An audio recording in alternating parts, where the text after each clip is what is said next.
Nilqawkom eżis telespettaturi, nilqawkom eżis daw kolla li jintom għed segwu minn fuq il-YouTube, il-lum huwa service speċjali għal raġuni li l-maġġoranza tan nies ta' River of Love u dawk li ħajkunu jsegwuna id-din id-dar. What a nice service. Hallelujah.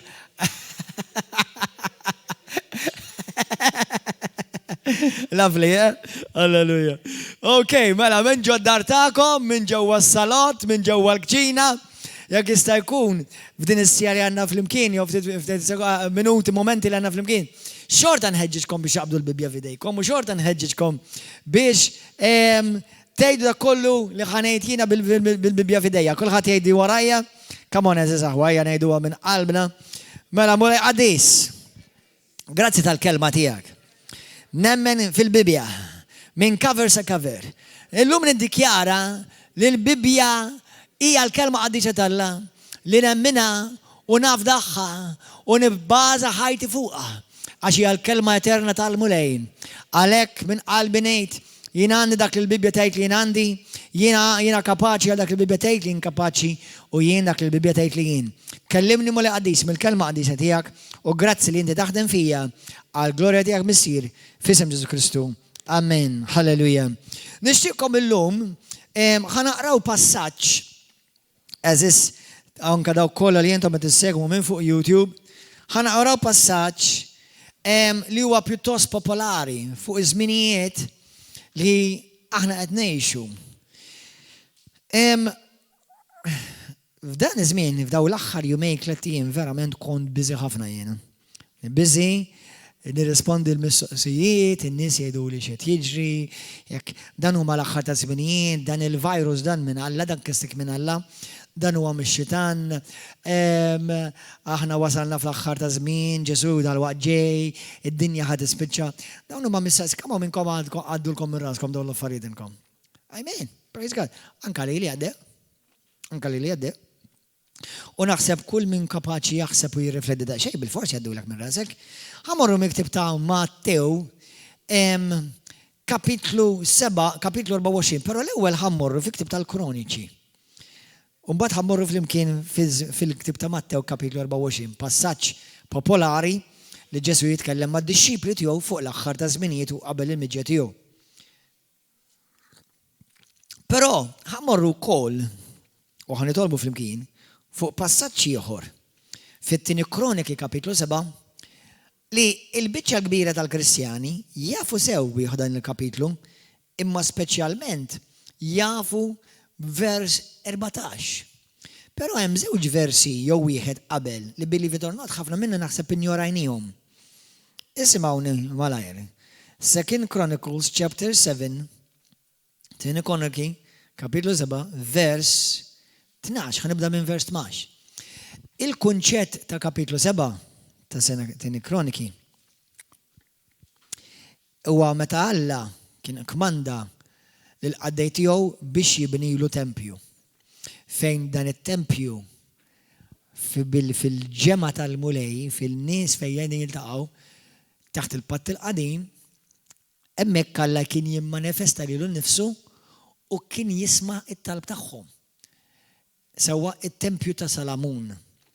Kemm minnkom ġieli rajtu meta jitolbu l-lut jitolbu lejn direzzjoni partikolari. Ġieli notajtu li anke l-Musulmani meta jitolbu xi ħaġa interessanti.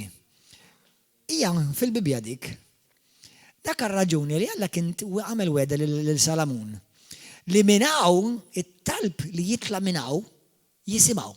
U jekk meta jħarsu meta it-talb li jitla' minn dan it-tempju, minn din il-lokalità, jiena nisimgħu. Issa, bħalma diġettilkom qabel ma morna fuq YouTube, bħalissa fid-dinja għaddejja kriżi kbira, bħalma tafu intom. Minħabba dan il-virus COVID-19 li ġie msemmi minn xi xjentisti bħala coronavirus għal raġuni minħabba tipu għamla ta' virus kif jidher qisu kuruna. Però ovvjament jiena tiġettilkom u ħanerġa' nirrepeti li nifsi il-kuruna ġiet imneżża minn fuqu u l-kuruna hija biss fuq ras Sidna Ġesu Kristu r-Re tar-Rejiet, ħalleluja għaxu biss jisħoqlu l-kuruna u żgur l-ebda virus. Amen. Però, bħalma diġà ukoll semmejtilkom, jiddispjaċini li naħseb jiddispjaċi l-koll il-mulej. Naħseb min għandu l-ispirtu tal-mulej u bħalissa qed joqgħod attent li jimxi bil-fidi, naħseb hemm naqxej ta' dispjaċir ukoll. Għar-raġuni hija li il-ġemat tal-mulej bħalissa mifruxa. Il-ġemat tal-mulej bħalissa mifruxa. Mhumiex qegħdin jinġabru kif għalinna l-mulej li għandna ninġabru. U għalhekk aħna għandna f'pajjiżi madwar id-dinja, inkluż anka pajjiżi ġifieri avvanzati, fejn il-knejjes magħluqa bħalissa għax il-pajjiżi tad-dinja hemm werbra. U nistħajjel li l-għadu jgħid fl-aħħar għamiltilhom. Fl-aħħar qed jagħmlu dak li rid jien kissirhom, ifridhom għax jekk tifridhom niżvojtja id-djar tal-Alla milli l-poplu tiegħu jiltaqa'. Għax fejn hemm il-għaqda hemm il-qawwa. Nemmen il-profeti tal-mulej li dan il-virus dal-waqt jgħaddi u intom tafu u ġili jitkellem u diġà semmejtilkom dal-aħħar ftit minn segwini fuq social media, nemmen dal-virus ukoll jinstabu fejn għana liħ. Bħalma tafu diġà kien hemm viruses oħrajn. Is-SARS, il-plagues oħrajn, tistgħu semmu li oħrajn intom iktifu. L-Ebola, swine flu, grazzi Ġesu, għaddew. Però id-differenza bejn dan il-virus u viruses oħrajn hija li dan il-virus laqat lid-dinja kollha 50 jiem. Daw il-viruses l-oħrajn laqat pajjiż u d-dinja baqgħet għaddejja. Issa le, issa laqat id-dinja kollha. U bħalissa d-dinja kollha qed tiġi mreda. Qabel kien hemm postijiet fl-Afrika bħal semmu li għed mill-viruses. L-Ebola fejn kien hemm post fl-Afrika. U ħafna minnha forsi għedna jaħasra imsiken u l-ħajja baqgħet għaddejja. Il-malarja mal-marja rħila xi ħaġa tista' tfiq u tista' tevita. Imma dawn huma bħalissa id-dinja kollha tiġi ffettwata f'di. Ftit naqra jiem. U qed naraw, jiena nemmen li qed naraw il-profesijiet qed qudiemna. Issa tista' tara l-inverżjoni li trid. Jew tara di bħala xi ħaġa ġejja mid-demonju. Jew nkella tara xi ħaġa ġejja minn Alla. Ħalli mhux ħanedikom jiena l-ebda waħda minnhom. Però nemmen li xorta Alla qed jinqeda biha. Għax f'dal-jumej smajt nies li kienu l-bot mill-mulej. Daqqa waħda jridu jiġu l-Knisja. Taf x'inhi ċuċċata eżattament kif jippredikti għall-Bibja. Għad jiġi żmien. Il-Knisja tkun mittieħda. Il-biżat u twerwir u t-terrur ħajġi fuq id-dinja, jiġu jħabtu bil-Knisja u l-Knisja tkun magħluqa. Jew nkella jsibu Knisja vojta binja sabiħa biss għax il-poplu tal-Alla ikun ġie meħud. U għalhekk qed ngħidilkom għalhekk il-mulej xorta tiżaħħa għax 3 persuni jew 4 f'daw l-aħħar jumejn 3 ikkuntattjawni u qaluli ħanimxi mal-mulej. ħanħalli dik ir-relazzjoni, ħaniqaf minn dan il-vizzju, ħanbiddel ħajti.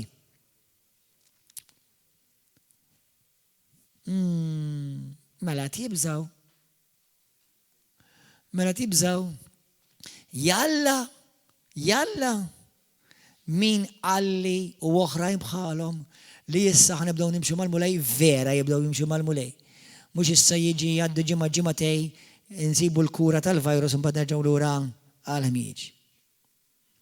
Jalla vera jersqu lejn Ġesu. Mbagħad b'mod stramp u oxymoron ngħidilkom praise God for the virus li mhux mux verament fil-veru sens tal-kelma, praise God tal-virus, imma praise God li Alla bija di bi-situazzjoni nkun edha biex nis jiftħu għajnejhom iqumu mir-raqda u għax meta l-bniedem jiġi faċċa ma' virus mal-mewt u li ħajtu fi ftit sigħat kun qed tiġi medda li jista' sa ftit sigħat oħra jkun taħt it-trab. Tibża. Jekk ma jkollokx il-mulej. Jekk ma jkollokx il-mulej. Għax minu tal-mulej, nemmen number one, minu tal-mulej vera, nemmen li dal-virus ma jmissux. U ma jaħdimx kontra tijak. Issa naf li għu min jgħid li għattajt il-ħmerijiet, għattajt l-reżijiet, inti brainwashed, ma jimportax. I don't mind. Wara kollox dan huwa mhux għal-messaġġ għad-dinja, dan huwa messaġġ għall-Knisja, għall-poplu tal-la vera. Sewwa, allura, iwa għandek raġun tista' taħseb hekk kif għandek kull dritt. Sewwa, imma nafu l-istejjer, nafu kif xtejt l-iskrittura u Ġesu jgħidilna li dawn l-affarijiet ġejjin fuq id-dinja u fl-iktib tal-Apokalissi kapitlu 7 titkellem kif dawn il-flagelli pesti li l-poplu tal-la ma jmissahomx. Issa, jew ħanammen il-Bibja kollha, jew kellha ma ħanammen xejn. Nafu testimonjanzi, aħna rajna bajnejna u ta' spiss naraw hawnhekk nies ifiqu minn Mart, nies inħelsu mix-xitan, daw rajnihom bajnejna aħna. Jiġri da xejn ġdid għalina li xi ħadd li jiġi mfejjaq. Daw rajnihom bajnejna. Però ma noħdux for granted, xorta nimxu bil-kawtela, xorta napplikaw ċertu wisdom, ċertu għaqal. Sewwa. Però isimgħu xejn din l-iskrittura eżaħwa. Vers 12. Imbagħad il-mulej der lil Salamun bil-lejl u qallu jien smajt it-talba tiegħek u ħtart għalija dan il-post bħala dar għas-sagrifiċċju. Jekk jien nala is-sema, is-isimgħuni sewwa. Minix ħanidħol fil-kompitu ta' kemm ġejda l-waqt il-mulej, jew x'jagħmel il-mulej li huma s-sinjat tal-mulej li huma s-sinjat tad-demonju. Jiena nemmen li ħafna affarijiet li qed isiru fid-dinja bħalissa huma d-dinja tokkrob minħabba d-dnub tal-bniedem. Fimtuni? Bħalissa d-dinja qed tokkrob minħabba d-dnub tal-bniedem. Meta inti għandek id-dinja friżata għax mietu kemm eluf s'issa madwar id-dinja kollha u xi ħadd jaf iċ-ċifra? 5,000? Madwar id-dinja. Minn 7 biljuni dik qed nitkellmu. Imma imutu ħafna iktar minn hekk trabi abbortiti kuljum.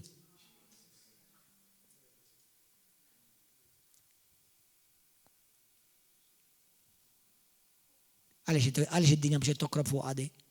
Għaliex id-dinja mhux qed jikkorbu fuq għadi? Mela għax ċertu nies mietu b'ċertu virus u jiddispjaċina għalihom ovvjament, għax aħna ma rridux dawn l-affarijiet.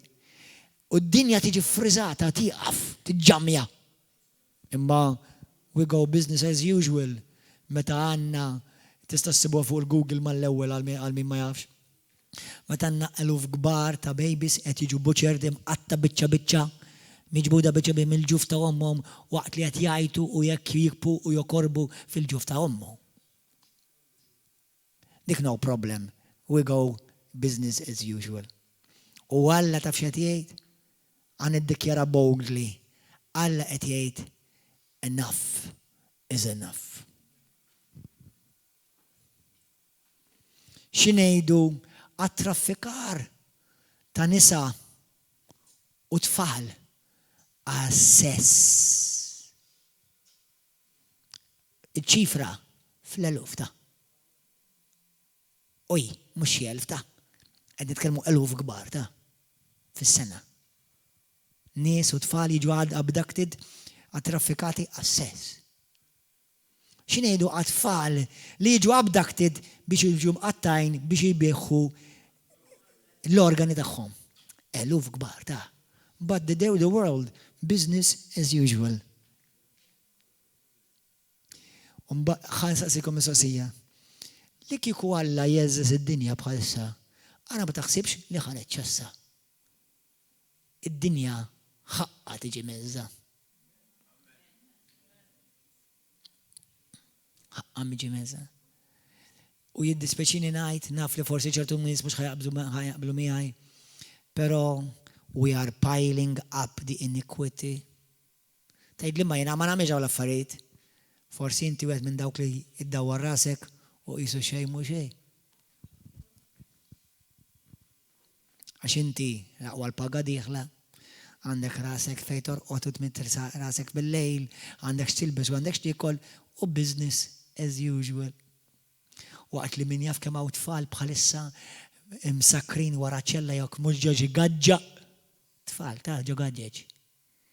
U lesti kif joħorġuhom joqogħdu jirrejpjawhom rux matarġi. But the world goes business as usual. How long, Lord, when are you going to avenge our blood? When are you going to avenge innocent blood upon this earth, Lord? Taf li tgħid fl-Iskrittura. Kristjani ġew persekwitati madwar id-dinja, maqtula, imbiċra, ittorturati, knejjes maħruqa. No problem. Business as usual.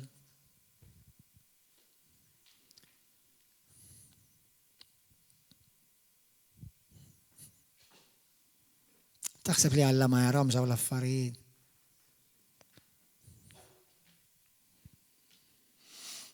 Wara xejt il-Iskrittura, mela għal-mulejt jgħid, jiena smajt it-talba tiegħek u ħtart għalija dan il-post bħala dar għas-sagrifiċċju.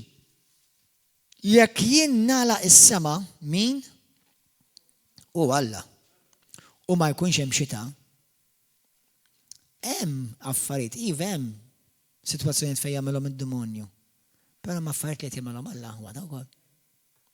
Jiena mhux qed ngħidlek dal-virus huwa ġej minn Alla. Però ħanejdek ukoll, ma niċċessax li kieku ġej. Missa mbagħad nħallikom tiddeċidu waħedkom. Sewwa. X'iktar? Mela għalijina nagħlaq is-sema u ma jkunx hemm xita.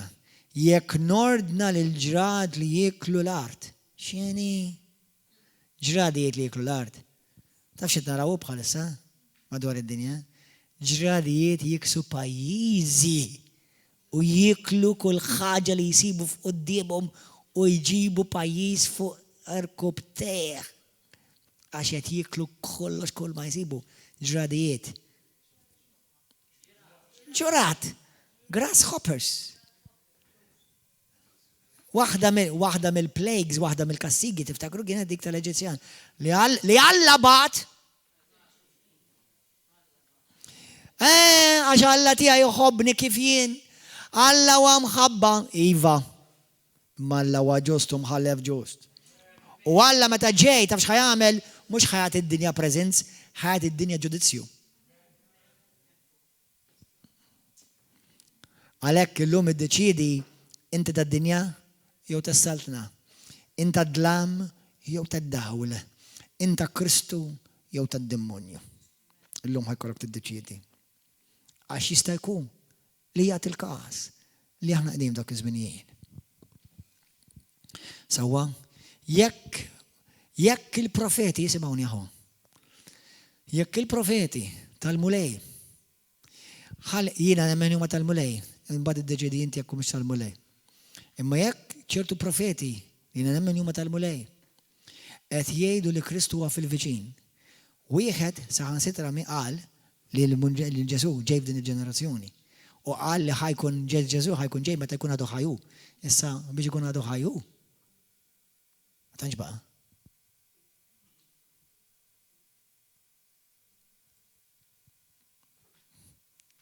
Għaw xi ħadd samaħħom daw il-profeziji, għalli għaw xi ħadd samaħħom. Għandek tibża jiena u inti? Laqqa xejn. Id-dinja imma ħatibża. U Ġesu issa li d-dinja ħatibża.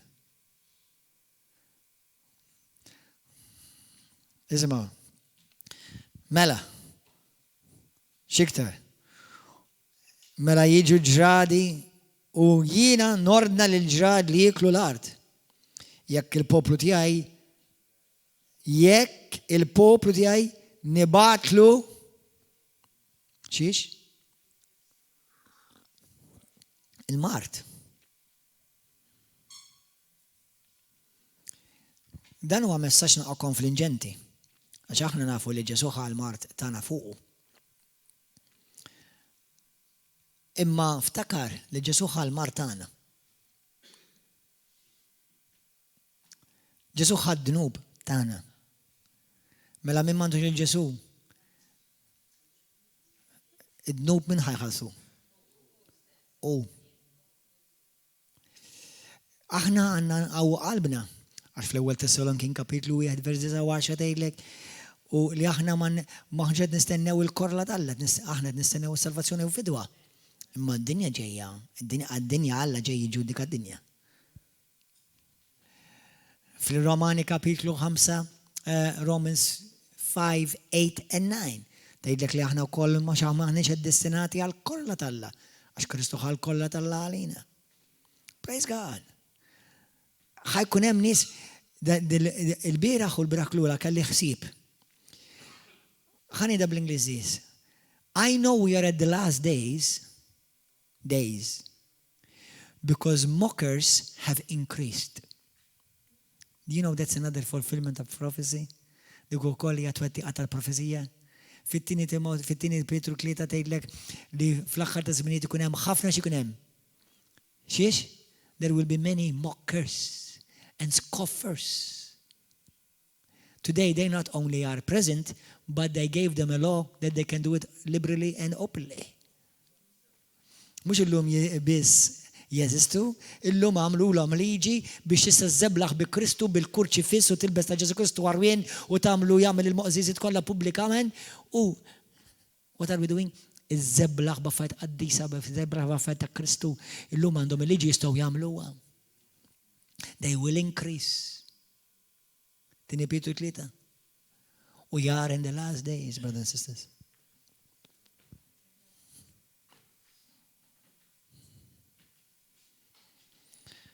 Halleluja.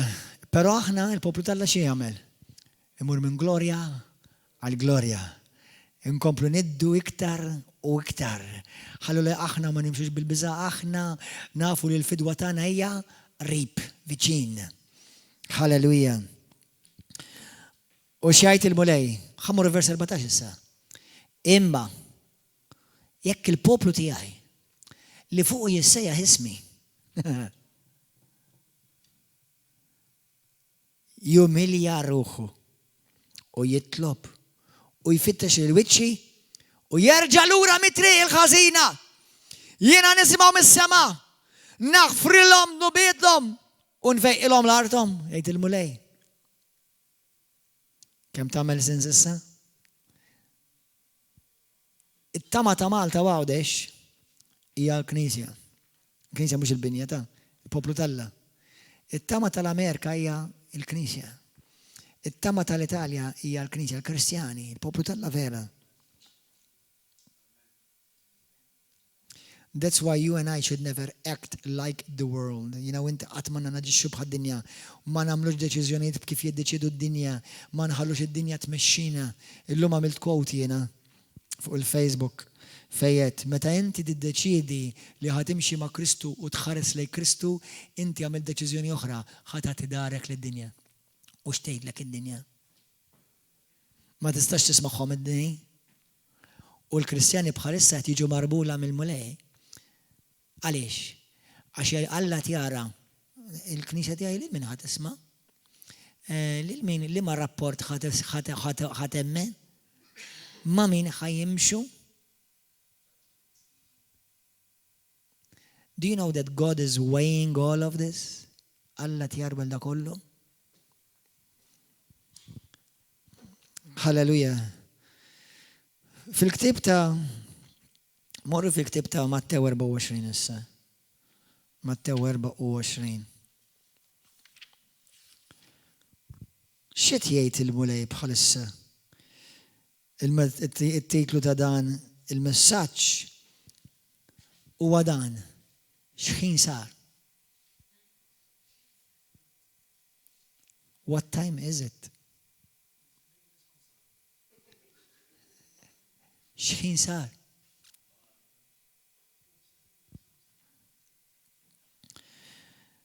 Meta wieħed ikun imweġġa' bħalissa xed jurina l-mulej, jiena ngħidlek dawn huma riflessjonijiet li nemmen il-mulej tom lili għall-Knisja u għall-poplu ta' Malta għawdex u għal dawk kollha li għandhom qalb biex jisimgħu. X'nemmen il-mulej jipprova jgħid lill-poplu tiegħu bħalissa. Qabel aħna konna dejjem fi żmien qabel. Taflu li din il-kwestjoni tal-virus ħad biddel l-istorja tal-umanità, 100%. Bħal ma ġara fin 9/11 bidlet l-istorja tal-umanità. Dan il-virus ħajbiddel l-sistema kollha tal-umanità. Isimgħu. Met qabel aħna konna ngħixu f'soċjetà qabel ma dan sfaċċa. Li jekk xi ħadd iweġġa mhux problema laqwa x'qed inweġġa jien. Imma dan il-messaġġ il-mulej taf x'qed jgħid il-Knisja tiegħu le issa mhux hekk ta'. Issa rridilkom tarblu u tarfu li meta wieħed iweġġa qed iweġġa kulħadd. Din hija kelma tal-mulej li nemmen il-mulej għandu għalina l-poplu tal-Labħassa. Meta xi ħadd jitlef, qabel kien mhux telef. Issa tgħid l-mulej le issa iridkom tirriflettu għax meta xi ħadd jitlef issa titilfu l-kol kemm intkom. Meta xi ħadd jirbaħ, tirbħu l-kol kemm intkom. Qed issir iktar ċara bħalissa min verament huwa tal-mulej. Minn dawk li jgħidu praise the Lord. Bħalissa Alla nemmen li mis-sema jara min huma tal-mulej li jimxu bil-fidi u min jgħidu li kienu praise the Lord u kif jisimgħu naqra bad news jitwerru għax jafu bil-mulej imma qatt ma ntaqgħu mal-mulej. Min jimxi b'dak li għax għandu l-arfin tal-la vera dawk huma nies li jimxu bil-fidi u jimxu ħaġa waħda malla u xejn ma jċaqlaqhom. U dawk li jimxu bil-biża, dawk li kull ħaġa li jisimgħu jitwerru, jibżaw, jirraġixxu. Dawk in-nies ngħidilkom li bħalissa l-mulej jgħidilkom għandkom bżonn tersqu lejja, għandkom bżonn issuru tafuni iktar. Bħalissa nemmen il-mulej jgħid lill-Knisja tiegħu u lill-poplu Alla u l-dinja kollha li qed issir iktar ċara, iktar minn qatt qabel fejn huma l-prijoritajiet. Aħwa, bħalissa nindunaw li inti il-flus mhix ir-risposta ta' di. Bħalissa il-mulej jgħid dan huwa messaġġ profetiku. Naf li ħajkun min jitmejjel bih, imma ħajkun qed iwettaq biss xtejt l-Iskrittura. Ma importax, ħalluhom jitmejlu. Sewwa, imma bħalissa Alla tgħid u qed jipprova jġib in-nies f'sensjhom biex jirriflettu. Qed tara issa fejn il-prijorità hu? Mhux ix-xogħol. Mhux iktar il-flus. Jew bini. Issa dak li warrabtu qed jersa' iktar viċin tagħkom u tirriflettu kemm jista' jkun intom qegħdin vera possibilment viċin tal-eternità tiegħek. Qed issir iktar ċar, iktar ma nirriflettu. U meta nħarsu madwarna, fiex investejt iktar ħajti jiena? Fiex investejt iktar ħajti? Fix-xogħol? Fil-flus? Fil-fama? Biex nimpressjona lin-nies? Biex nintoġob?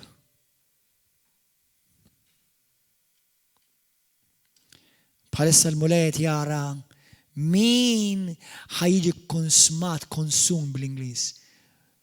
Bih innifsu, x'ħan għamel għalija, kif ħan proteġi lili, x'ħan akkwista jiena, ħalli nieħu jkolli biżejjed ikelli għal-għada, ħalli jkolli iktar biżejjed toilet paper għal-għada.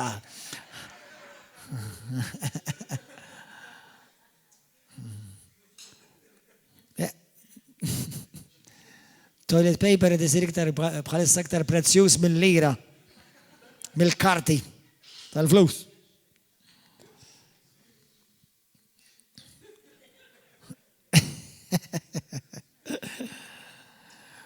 Jon kella s-salmuleti għajtu jħares. Minu ma dawk in-nies li lestu li juru care li jina importani mill-proxmu u nejn u nitlob u nissapportja. Dawn ma affarijiet li nemmen il-mulej qed jgħid lill-poplu tiegħu u anke lid-dinja. Morru fi ktib ta' Mattew kapitlu 20, 24, 24. Grazzi Ġesu. Alleluja. Matthew 24.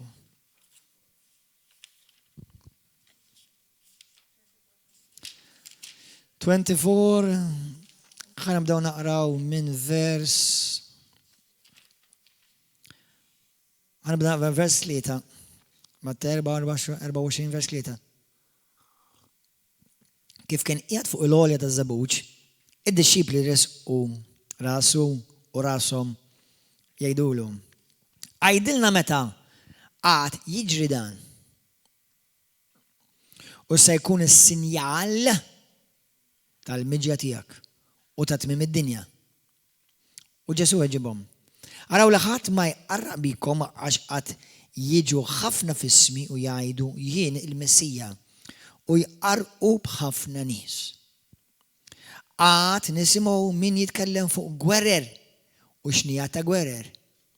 Iftħu għajnejkom u titħawdu xejn għax dan jeħtieġ li jiġri imma għadu mhuwiex it-tmiem. Għax għad iqum ġens kontra ġens u saltna kontra saltna ikun hawn ġuħ kbir. L-art titeżżes f'ħafna bnadi.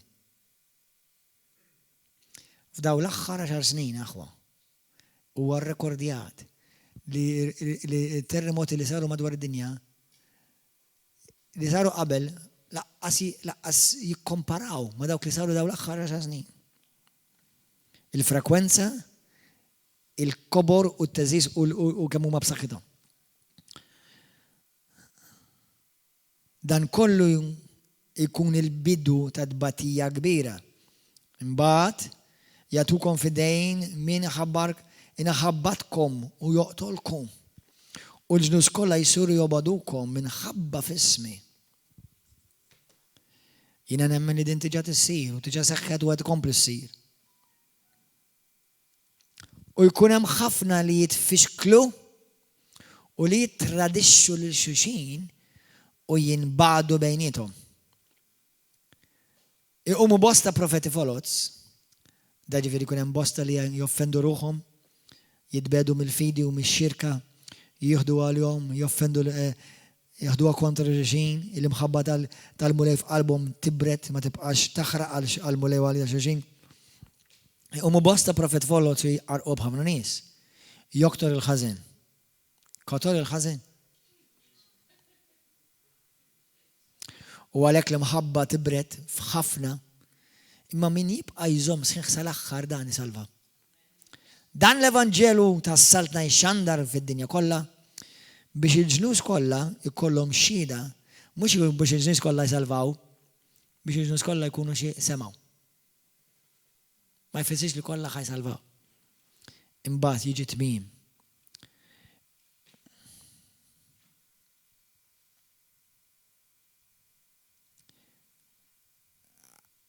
Profeta partikolari u smajt xi 2 oħra jgħidu li jaħsbu li l-Antikristi ġa jadaw. Hemm min jemmen li anke l-profeta fals ġa jeżisti. Li narawh ta' spiss fuq it-televiżjoni. Ismawni, don't worry, because if all this is false, we've got nothing to lose. Sawa, xorta waħda żommajnek fuq Ġesu Kristu. Per eżempju,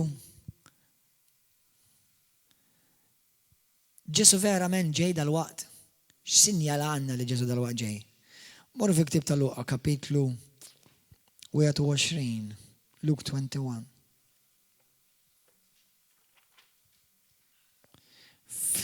X'ħin sar bħalissa spiritualment. 21.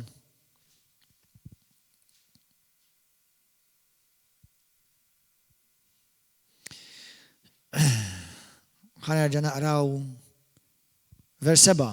U ma saqsew għalulu mallem issa dan meta jgħat jiġri. U se jkun is-sinjal ta' dawn il-ħwejjeġ ikun waslu biex jisaxħu. Għallu araw li ma titqarqux. Anka fil-passaġġ ta' 24 Ġesu jwissi li ma jkun għodu attenti għal-Kristjani biex ma titqarqux.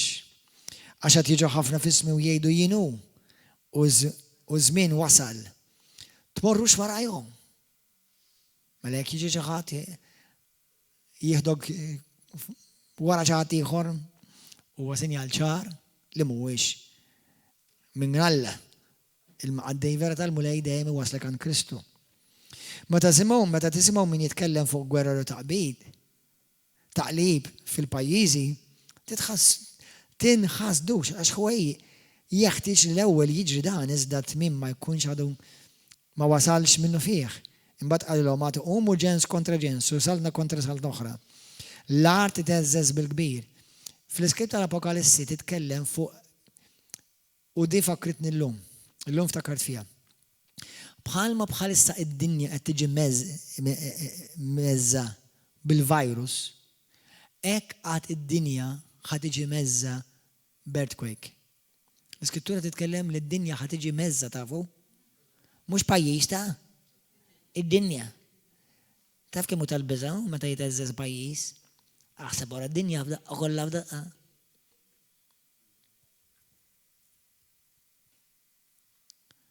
Meta naraw x'imkien hekk xi post xi raħal jiteżżeż ukoll tal-biża' aħseb wara d-dinja kollha l-globu kollu. U di ġiet nifrasi għaliex? Għax naħseb hija l-ewwel fl-istorja li nista' niftakar. Jiena kemm inni ħaj li d-dinja tiġi meżza kollha kemm f'daqqa waħda b'dan il-virus. U nemmen li għax l-affarijiet dejjem jiżdiedu. U jekk hija vera waħda mill-kastigi tal-aħħar ta' żminijiet, u jekk veru bħalma tgħidu xi ħud, forsi waħda mill-kastigi jew waħed miż-żwiemel li ħarbu mhux minn tal-marxa ta' ma minn dak li ħarġu fl-Apokalissi 6. Jekk vera waħed ma' żwiemel, eża saħwa li nista' ngħidilkom hija jiena żomm għajnejk fuq Ġesu Kristu.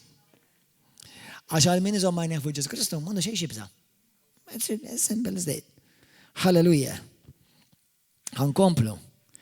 Għax għadda umu ġens kontra ġens u saltna kontra saltna u l-arti teżżeż bil-kbir. U ħafna bnadi ikun hemm il-ġuħ. U l-mart li isimgħuha f'ħafna bnadi ikun hemm il-ġuħ u mart li jittieħed. Mela teżżiż madwar id-dinja rajna għalkemm Ġesu nemmen li jitkellem fuq teżżiża tad-dinja tal-globu kollu li titkellem fuq fl-Apokalissi. Mart li jittieħed. U fis-sema jidhru ħwejjeġ tal-biża' u sinjali tal-għaġeb daw qed isiru wkoll aħwa. Sinjali fis-sema. Skont xjentisti fis-sema bħalissa hemm pjaneta kbira li qed iddur u qed jaħsbu li qed taħbad mad-dinja. Jekk vera taħbad mad-dinja u waslet biex taħbad mad-dinja, jalla ma taħbadx mad-dinja.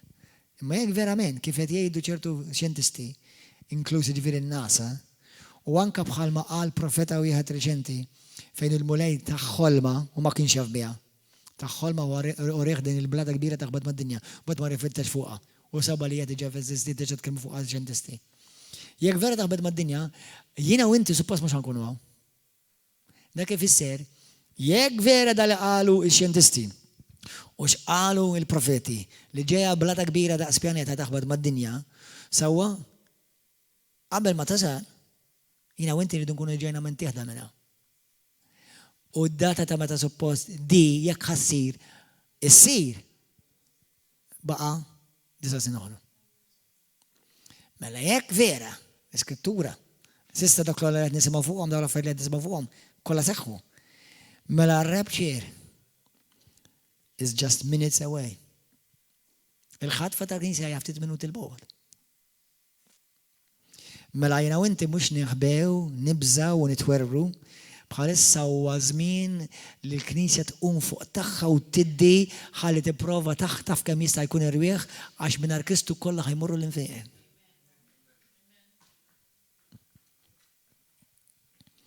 Minu vera tal-mulej ma jimxix fil-biża'.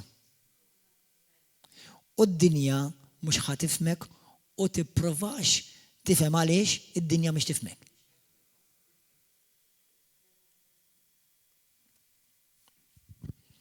Halleluja. Grazzi mulej. U fis-sema jidru ħwejjeġ tal-biża' u sinjiet tal-għaġeb, imma qabel dan kollu jixħtu jdejhom fuqkom u jippersegwitawkom, jagħtukom fidejn il-mexxejja tas-sinagogu u jitfawkom fil-ħabs u jaħdukom quddiem slatin u gvernaturi minħabba f'ismi. Dan ikun da kollu ġara, da kollu għadu qed jiġri. Il-persekuzzjoni tal-Kristjani taf kemm żdiedet f'dan id-dinja. Da kollu kombinazzjoni. Halleluja. Qed naraw id-dinja mela. Ġesu jkompli jitkellem. Versi 10. U jitradukom saħansitra l-ġenituri tagħkom uħudkom skużi, u qrabatkom u ħbibkom u li xuħud minnkom joqtluhom u kulħadd isir jobodkom imħabba f'ismi. Imma xara waħda minn raskom ma tintilifx jekk tibqgħu sħaħ sal-aħħar issalvaw ħajjitkom. Halleluja. U Ġesu jwissi, vers 25, u jkun hemm sinjali fix-xemx u l-qamar u l-kwikeb, il-ġnus fuq l-art, b'qalbhom ittaqtaq, ma jafux x'jaqbdu jagħmlu minħabba l-ħsejjes tal-baħar u tal-imwieġ. Aħwa, l-lum insisteret li smajt it-tromba.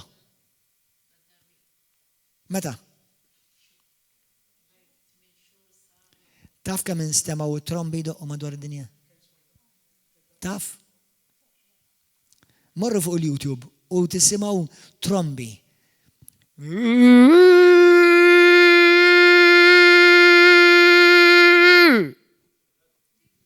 Ma mhux hekk da? Ma raħal sieħ ta', ma bajjiż sieħ ta', u ħadd ma jista' jiskopri minn fejn ġejjin dawn il-ħsejjes.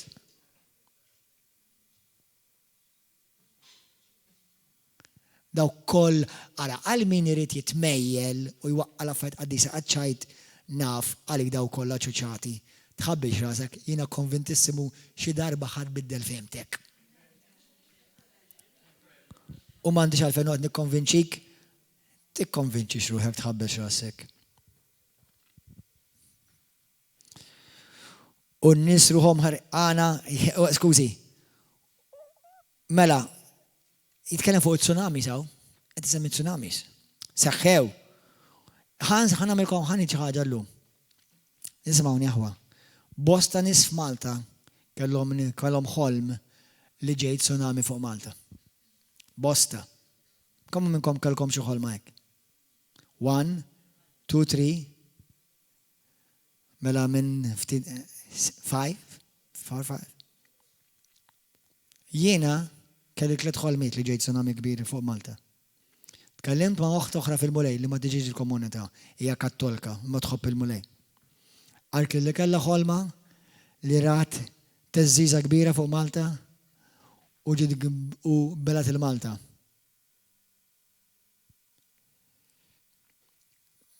Tħabbix rasek, daw kollha kombinazzjonijiet.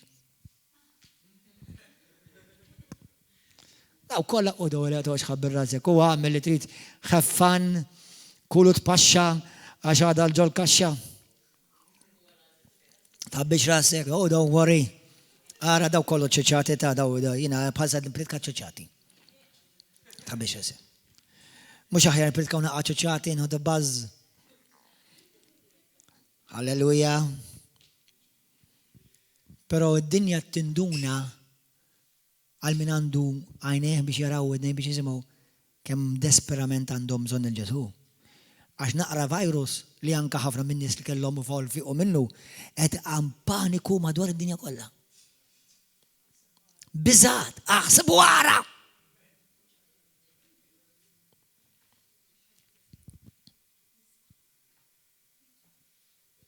Mela jekk dan il-virus li tiġa ħafna minnhom fiqu u nemmen fi Żemż Kristu dal-waqt infiqu kollha u dal-virus jgħaddi. Ġiel jeżżeż dinja. Mela u dan għadu mhux l-aħħar. Dan għadu bidu. Xi tfisser? Ġesu jqabbilha di fl-istess passaġġi ma' mara tqila. Il-mara tqila tibda tħoss li hija tqila 9 xhur qabel. Għad inħoss nimdardra. L-ikel mhux qed inżommu aktar ġarali. B'daqqa waħda nibdew naraw dik iż-żieq ħierġa. Sewwa il-kurvaturi jitbidlu. Sewwa imma li blaħ taf xejlek u li dik u dik mixieta u li dik naħseb għax kil ħaġa ta' naħseb tqawwejt naqra. Kemm nistama banali hu? Daqshekk kemm tinstema ta' ċuċ, hekk tinstema' f'għajnejn il-mulejfa meta nitkellmu hekk. Għax Alla tibaddaw it-twissijiet biex il-min jisma' jemmen idu lej Kristu u jisalva. Biex ma tqattax l-eternità ta' ruħek fl-abissi tal-infern. Il-bnidem Alla jimxi bil-fidi, mhux bil-paniku u bil-biża'. Jimxi bil-paċi. Nista' ngħidilkom eżaħwa, iva rridu noqogħdu attenti għax dak huwa l-erf. Irridu nimxu mal-mulej, nimxu bil-fidi. Però nista' ngħidilkom li f'dawn il-jiem m'għandix qatra biża'. Anzi paċi kbira. Taf minn xiex nibża l-iktar? Minn dak li nintaqa' miegħu fuq quddiem il-mera. Min kemm ibeżżani. Vera ibeżżani nitwerwer minnu xi kultant. Provajt inkeċċieħ imma ma rridx jitlaq. Dak tal-biża' men.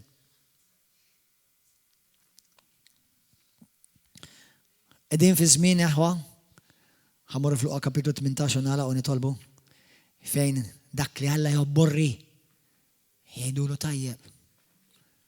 U dak li huwa qaddis jgħidulu ħażin. Dak iż-żminijiet li qegħdin aħna fihom. Il-Alla mhux talli ma jħobbuhx, talli joboduh. Ħanaqralkom 4 linji flimkien malajr qabarhom ma mmorru luqa 18. Tieni Timotju 3.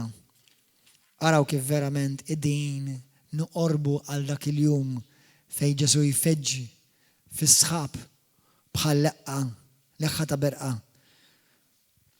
U mhux ġejn għall-Knisja mhux ġej jiġġudika Knisja. Għall-Knisja ġej għall-Knisja qaddisa glorjuża. Mhux ħajkellem il-Knisja fuq id-nub. L-Iskrittura tgħidha ċara dik fil-ktieb ta' Lut kapitlu 9. Li Ġesu mhux ġej jiddilja mad-nub mal-Knisja. Bħalissa tiddilja mad-nub fil-Knisja. Biex dawk li jgħidu li naka Kristu għax il-Bibja tax tgħidlek fl-ewwel Korintin kapitlu 11 vers 30 sa 32 jgħidlek jekk inti tiġġudika lilek innifsek sew. Int ma tiġi kundannat mal-bqija tad-dinja. Mela ġġudika lilek innifsek sewwa. Ħalli ma jġudikx Alla il-redu ju pjaċir, ju l-mħabba, l-barkiet, il-fejqan, il-berakli. Dak huma, dak xejdu l-Bengis. Those are called the children's bread. Dak huwa r-regal tagħna. Għadok li jintkom għandkom it-tfal, taf li meta tfal joqogħdu mqarbin u tiddixxiplinhom. I know they need it, but I hate doing it. Meta ngħid xi waħda minn magħhom, sewwa jew niddixxiplinhom u nwerwirhom għal 5 sekondi. Sewwa, nibda jitwu f'xi dwejja kemm nixtieq ma nagħmilx di, ma jekk ma nagħmilx nispiċċaw nħallihom jagħmlu li jridu. Qed tifhem? Ma mhux dik, imma jiena what I look forward, nilgħab magħhom, nara show, nduru naqbdu fuq xulxin, naraw xi film sabiħ flimkien, niħħagjaw, aħna t-tfal tiegħi ħin kollu niħħagjaw. All the time hugging. Illum it-tifel qalli, inti ma jimpurtax noqgħod nagħmel le. Għaliex xi preferi tbus jew imbusek jew niħħagjak, jekk tnej.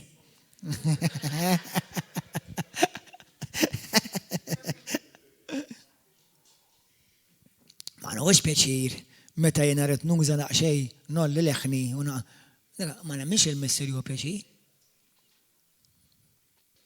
Imma għax iħobbna jiddixxiplinana għal-ġittana.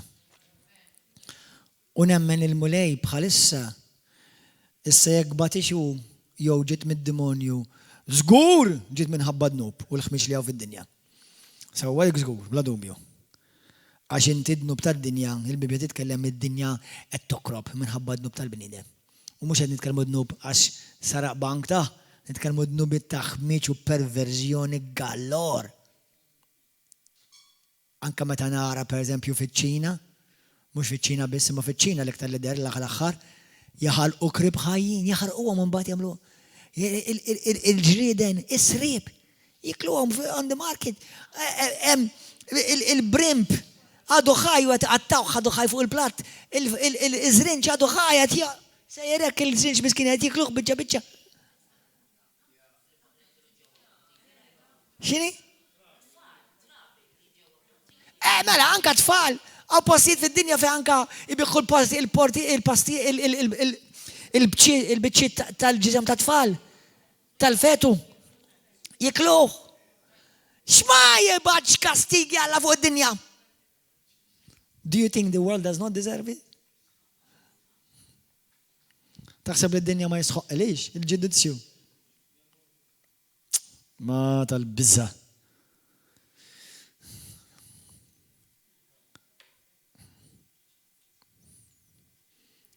Meta ngħidu Alla ħabb id-dinja, mbagħad tibda tirrifletti kemm vera kemm xi mħabba kbira għandu Alla. Biex kapaċi għala għajnejh u stilli ħobb id-dinja lin-nies. Għax bil-forsa Alla jrid jgħidha dik. Għax jiena minn nara jaħqar tifel, tifla, tarbija u anke annimal, ma tantx inħossu l-ħabba li jaħdem. U iktar mhux ħammulles li nofri l-ibni biex imut għalih. Ara xi mħabba kbira. Mela r-reġgħet ta' dik l-imħabba u inti kun ħaqek kull sekonda li hemm fl-infern. Dak li qed tgħidlu lil Alla.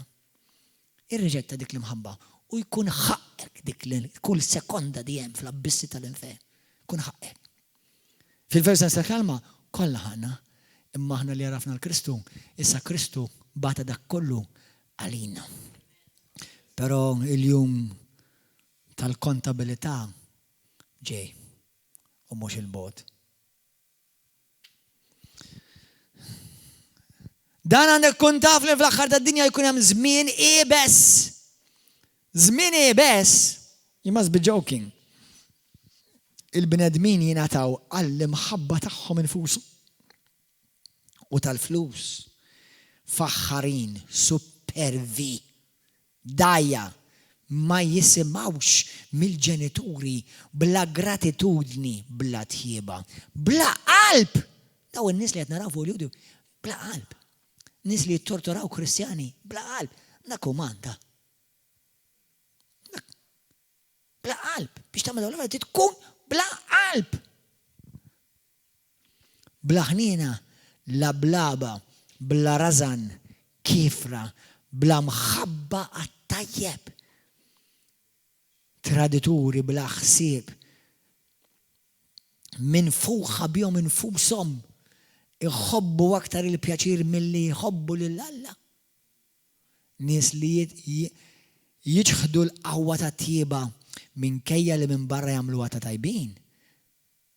Jiġħdu l-qawwa tal-Alla para jagħmluha ta' tajbin. Lejna taf kemm tajjeb u għaxina ngħin il-puttinu kors. Imma ma tmux kellimni fuq Kristu għax nibda ngħidlek u nibda naqlalek il-ħama.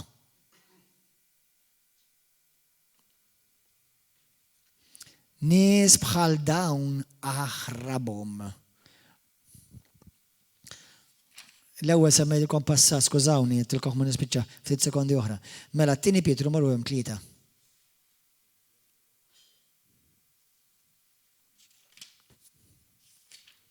Second Peter, chapter 3. Vers 8. Dan għandkom tkunu tafu. Ħuti eżis li qudiem il-mulej jum wieħed huwa bħal 1000 sena u 1000 sena bħal jum wieħed. Mhux għax jiddawwar il-mulej li jtemm il-wedit tiegħu kif jaħsbu xi wħud imma qiegħed jistabar bikom għax ma jrix li ħadd li jintilef. Imma li kulħadd jersaq għall-indiema għalhekk għadu ma ġiex it-tmiem. Imma tjersaq.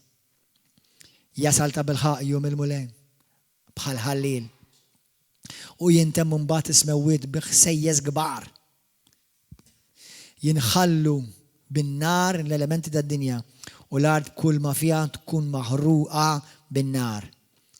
La darba hekk kollox għandu jintemm araw daqsxejn kif għandkom iġibu ruħkom kemm għandha tkun qaddisa u tajba ħajtkom waqt li tistennew bħarqa kbira il-miġġa tal-jum tal-Alla. U minħabba f'dan il-jum li smewwiet jinħarqu u li nħallu u l-elementi tad-dinja jinqerdu bin-nar. Isma' u mbagħad xi wħud jgħidu vers 3. U dan għandkom tkunu tafu li l-ewwel net fl-aħħar tal-jiem, fl-aħħar jiem jiġu nies kollhom tmaqdir u jwaqqgħu kollox għaż-żuffijiet. Praise the Lord, hallelujah. Praise the Lord fisser ikun ifaħħar il-mulej. Hallelujah tfisser ikun infaħħar Jahwe. Dak mhux xejn, ta' dak mhux xejn. Kemm għawar, kemm rajna marċis tal-gburija f'pajjiżi oħra li jinżaw arwenin u jilbsu ta' Kristu.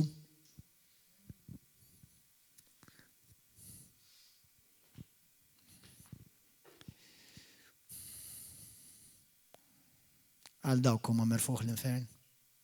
Jekk ma jindimux. Għal dawk huma merfuħ l-abbissi tal-eternità, tal-eternità. Mhux ta' minuta da' ġimgħa, mhux ta' xahar, tal-eternità. That is the most terrible lockdown. Luqqa 18. U nispiċċaw nekk jistgħu nitolbu. Tieni daqsxejn soft music, please. Jiena bħalma ngħidilkom dejjem għedt. Il-messaġġ tiegħi jkun jista' jkun għal wieħed, għal 5, għal 50 u għal 500 u għal 5000. Dejjem nitpritka l-istess kelma. U bħalma rajt l-istess daqs li kieku għaw knisja mimlija bin-nies. L-istess kelma pritkajt għax l-istess salla. Vers 8. Għandna b'dan il-vers 6. U l-mulej għal isimgħu ftit xjajt li mħallef il-ħażin imbatalla lil-mażulin tiegħu li jgħajtulu lejl u nar. Sejjer ma jagħmilhomx ħaq. Se joqgħod itawwal magħhom jien ngħidilkom li malajr jagħmlilhom ħaq. Imma taħsbu intom li bin il-bniedem se jsib il-fidi fuq l-art meta jiġi. Dik il-kelma fidi tista' wkoll tfisser fedeltà. Jiġifieri ħajsib nies li huma fidili l-mulejleq u baqgħu fidili faithful fil-jum li Ġesu Kristu jkun der fis-sema. U li hemm ċans kbir bis-serjetà kbira li jiena u inti nkunu għadna qed nieħdu n-nifs u naraw il-glorja tal-mulej tofroq ismewwiet bil-qtajja tal-anġli u bil-qtajja tal-qaddisin. Għax by the way, jekk inti kellek xi ħadd għażiż fi Kristu miet, ġejjin jowwol.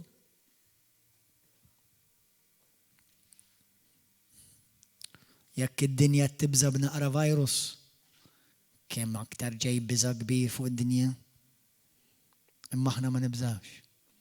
Amen. Hallelujah. U għal dawk li intom qed tisimgħu fuq YouTube, għal dawk li qed tridu titmejlu tmejjel tħabbix rasek għad jiġi żmien ma titmejjilx iktar. Kollox għandu ħinu. Bħalma tgħid l-Iskrittura. Hemm ħin għal min jitmejjel u hemm ħin għal min jieħu l-affett bis-serjetà. Hemm ħin għal min jala għajnejh u hemm ħin għal min jiftaħu. Hemm ħin għal paċi u hemm ħin għal gwerra. Hemm ħin għal mart u hemm ħin għal fejqan. Jiddependi minnek. X'inhu l-ħin tiegħek? What's your time? Where are you? Għajni tolbu. Intom li intom fuq il-YouTube. Itlob miħaj. Meta Ġesu ġej, il-mulaj ħajsibek fidil. ħatkun fidil. ħajsibek fidil. Fidil fil-wedit li inti għamilt l-Alla.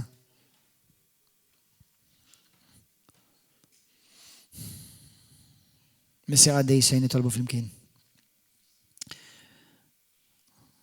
Grazzi tal-ħnina kbira tijak li inti tkellimna, twaslilna l-kelma tijak. Abba missir, grazzi tal-kelma tijak li inti lejla għattibat il-knisja tijak. U anka għal dawk li għadhom u mux parti mill-poplu tijak imma għandhom qalba minn mejla lejk u għandhom laċċa lejk.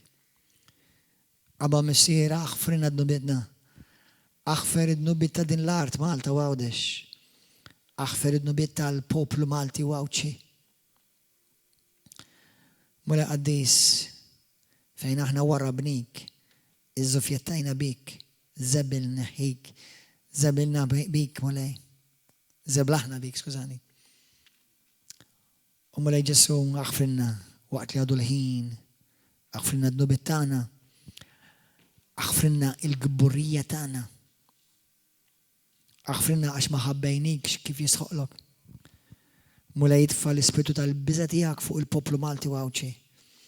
Jitfa l-ispirtu tal-biza tal-la fuqna biex għana dajem nimxu fil-biza tijak. Nitalmu nħobbu dak li tħobb int. Nobodu dak li tħobbot int. Aħsilna bid-dem għaddis prezzjuż tijak Ġesu Kristu. Mula jillum li tolbuka l-aħwa li forsi din id-dar ma jifilħux. Tolbok mulej biex testendi idek il-leminija tal-qawwa tijak biex tmiss il-dawk li huma imtaqlin li huma mulej għadej minn żmien diffiċli dawk li huma parti mill-familja ta' River of Love. Mulej tolbok għal-fejqan ta' dawk il-każijiet li hemm fl-isptar li ġew diagnosed bil-virus tal-COVID-19. Tolbok mulej b'mod speċjali biex inti llum tipproteġġi ħafna iktar l-tobba u n-nurses u l-familjari tagħhom ta' Malta għawdex. Li tant jaħdmu bla jeda, jaħdmu b'dedikazzjoni biex jgħinu lil ħaddieħor. Abba missir nitolbuk għal-ħnina tiegħek fuq dan pajjiżna. Mulej għati l-er fil-Prim Ministru, il-President, il-kapijiet. Għamel mulej li l-kapijiet kollha tagħna jkunu kapaċi, jkunu umli. Mulej għaddis jinvokaw l-isem tijak u inti tismaħħom. Tolbuk biex fej ilna l-artna. Nindmu minn bitna mulej. Dawk li jissejħu bismek għadhom il-grazzja mulej, dawk li tbedu minnek biex jerġgħu lura lejk u jerġgħu lura lej id-dar tal-mulej. F'xirka sħiħa u rekonċiljazzjoni sħiħa ma' ibnek u mal-ġisem tiegħu il-Knisja. Ġizem ta' Kristu. Mulej grazzi. Kompli mis-siqlub ta' daw kolla li jarawna bħalissa. Mulej jirċivi glorja u nur. U l-dawk li l-lum jishtuq jgħatu ħajitom il-Kristu. Mulej jisma' t-talb tagħhom. Ħollhomhom. Żurhom. Qawwilhom qalbhom. Mulej aħna nafdaw fik. Il-fidi tagħna u l-fiduċja tagħna hija fik mulej. Għal dawk li intom illum qed taraw dan il-messaġġ u inti tixtieq tagħti ħajtek il-Ġesu Kristu, tista' tgħid it-talba warajja biex tagħti ħajtek il-Kristu. Għid it-talba warajja llum mulej qaddis. Grazzi ta' Ġesu. Grazzi mulej. Nemmen b'qalbi kollha li inti li benta l-ħaj.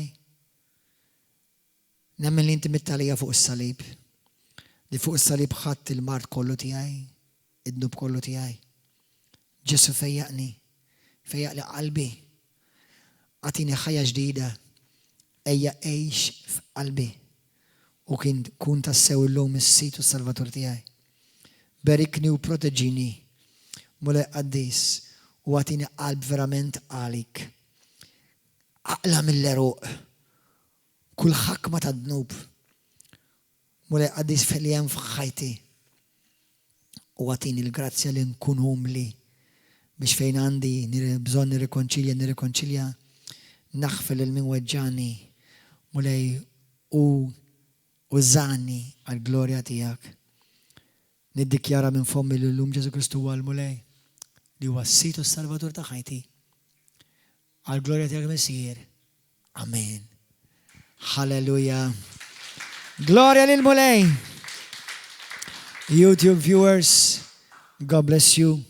Grazie tal-li kontu maħna, il-paċi maħkom, nimxu fil-fidi, mimħabba u bla bizza. U id-dikjaraw sam, kun għajti għan kull jum fuqna. L-iskrittura tal-limna u twedna. Jekk aħna verament namru fil-ken tal-oli u fil-del ta' dak li jisa kollox, għana nafu l-Bibja tgħidlek lebda pesta, lebda marda ma tersaq lejk. U lebda arma kontra tijak ma tirnexxi fi Ġesu Kristu. Amen. God bless you.